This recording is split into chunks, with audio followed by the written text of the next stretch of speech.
Teman-teman, topik kita pada saat teduh edisi 35 ini adalah tentang doa syafaat.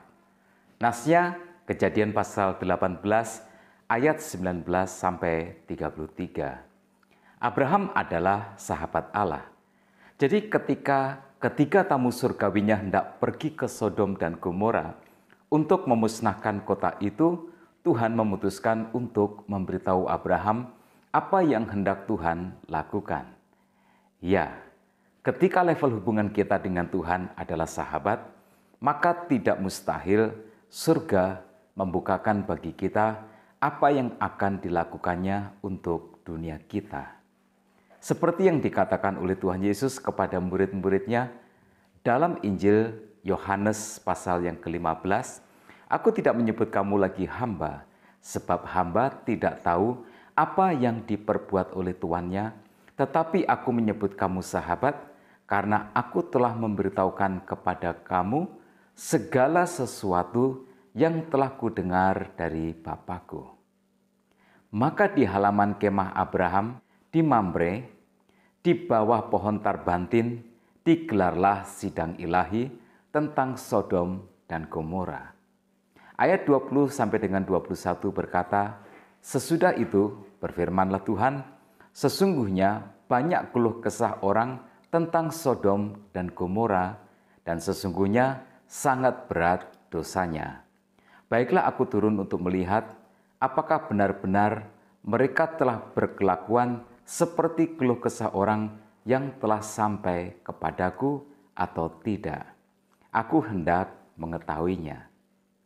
Ini sungguh pemandangan yang luar biasa. Pengadilan ilahi. Abraham segera mengambil peran sebagai seorang pembela. Di sidang ilahi itu di hadapan Tuhan, dia sekarang adalah pengacara pembela untuk kota Sodom dan Gomora. Dalam ayat 23-25 dikatakan, Abraham datang mendekat dan berkata, "Apakah engkau akan melenyapkan orang benar bersama-sama dengan orang fasik?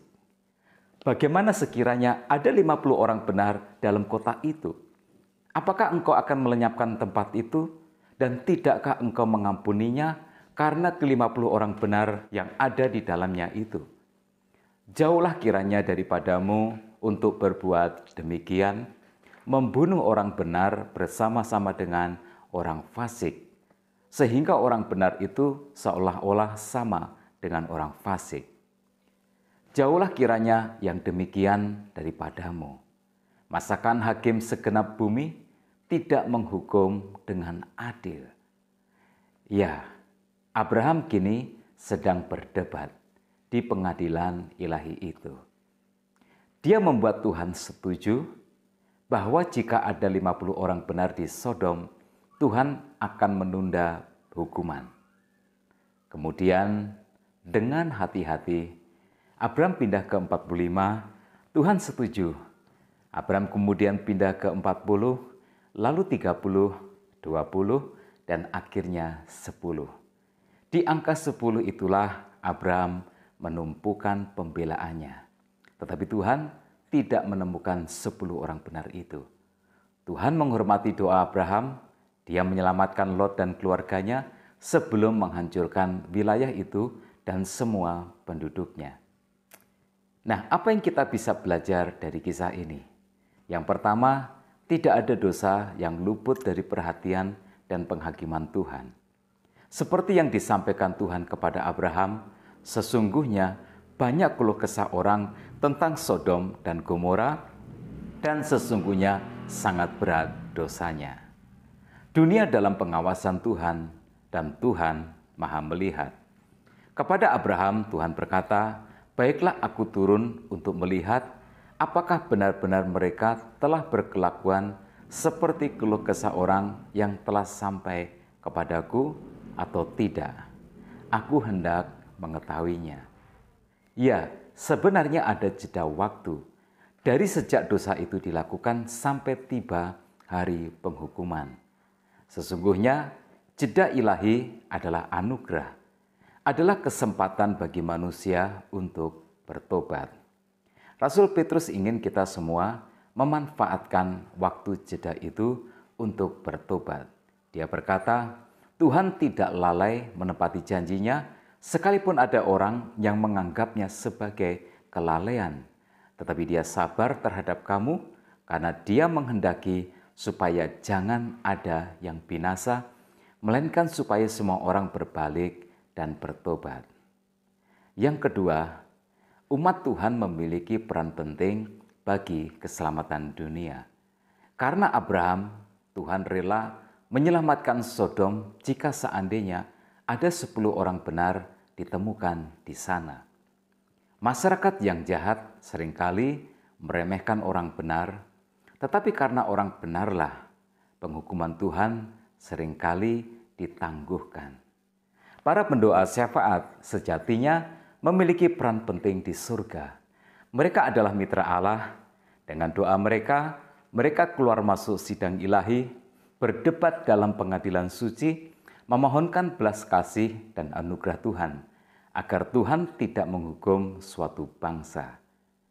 Mereka memberikan pembelaan terbaiknya, meminta hukuman diganti dengan pertobatan.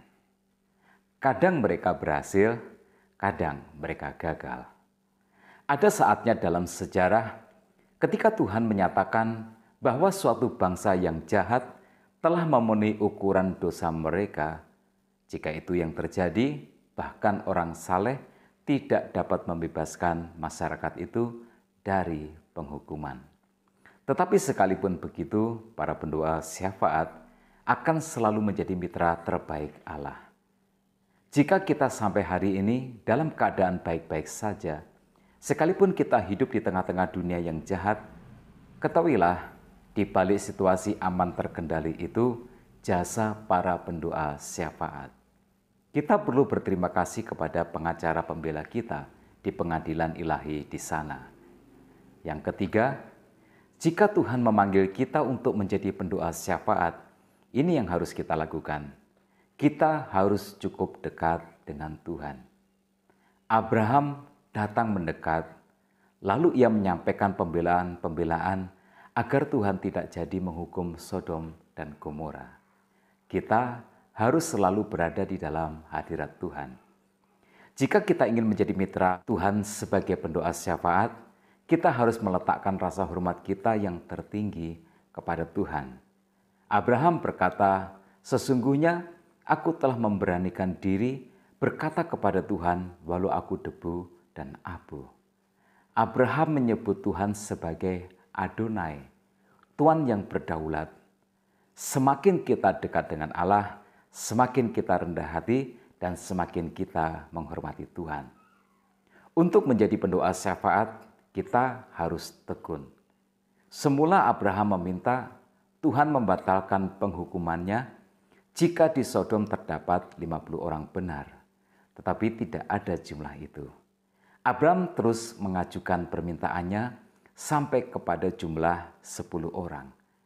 Dia tekun, dan tanpa ketekunan kita tidak akan pernah dapat berdiri sebagai juru syafaat bagi sesama kita. Dari semua ini, apa yang bisa kita petik sebagai inspirasi dan motivasi? Adalah sebuah kehormatan bila kita menerima pelayanan sebagai pendoa syafaat. Sebagian nasib bangsa ini ada di dalam pembelaan kita. Surga tak mungkin tidak mengenal kita, karena kita berulang kali berdiri di pengadilan ilahi menjalankan pelayanan sebagai pembela sesama. Selamat melayani dengan doa syafaat kita. Tuhan Yesus memberkati.